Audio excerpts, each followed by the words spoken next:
नमस्ते मित्रों, श्रीमद् भागवत गीता जीने की राह भगवत ज्ञान विज्ञान योग में आपका फिर से एक बार स्वागत है। श्री भगवान उवाच मयि आसक्त मना पार्थ योगम इंजन मताश्रया असंशयम समग्रम माम यथा ज्ञासस्वी तत् शृणु। श्री भगवान ने कहा, हे पृथापुत्र, अब सुनो कि तुम किस तरह मेरी भावनाओं से पूर्ण होकर और मन को मुझ में आसक्त करके योगाभ्यास करते हुए मुझे पूर्णतः संशय रहित जान सकते हो। श्रीमद् भागवत गीता के 7वें अध्याय में कृष्ण भक्ति की प्रकृति का विशद वर्णन हुआ है।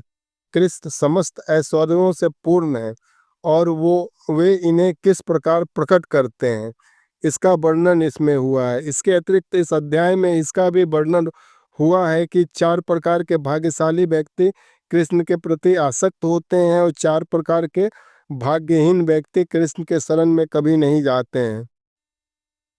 ज्ञानम ते अहम सविज्ञानम इदम वक्ष्यामि अशेषतः यत् ज्ञात्वा न इ भूय अन्यथा ज्ञातव्यम अवशिष्यते।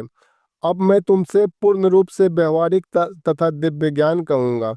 इसे जान लेने पे तुम्हें जानने के लिए और कुछ भी शेष नहीं रहेगा।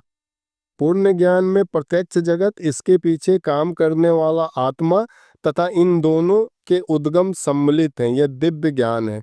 भगवान उपयुक्त ज्ञान पद्धति बताना चाहते हैं क्योंकि अर्जुन उनका विश्वस्त भक्त है, मित्र है और भ्रमित भी है। अतः मनुष्य को इतना बुद्धिमान तो होना ही चाहिए कि वह समस्त ज्ञान के उद्गम को जान सके, जो समस्त कारणों का कारण है और समस्त योगों में ध्यान का एकमात्र लक्ष्य भी है।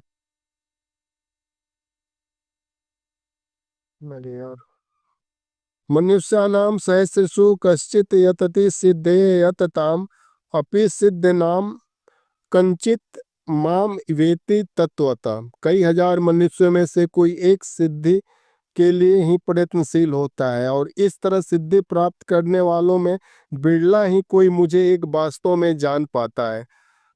मनुष्यों की विभिन्न कोटियां हैं। हजारों मनुष्यों में से शायद बिरला मनुष्य ही यह जानने में रुचि रखता है कि आत्मा क्या है, शरीर क्या है और परम सत्य क्या है। कभी कभी बड़े बड़े देवता भी कृष्ण के विषय में भ्रमित हो जाते हैं। भगवान कहते हैं कि कोई भी मुझे उस रूप में तत्वतः नहीं जानता है जैसा मैं हूँ, और यदि कोई जानता है तो ऐसा महात्मा बिरला होता है। किंतु भक्तों द्वारा की गई अपनी दिव्य सेवा से प्रसन्न होकर वे भक्तों को आत्म तत्व प्रकाशित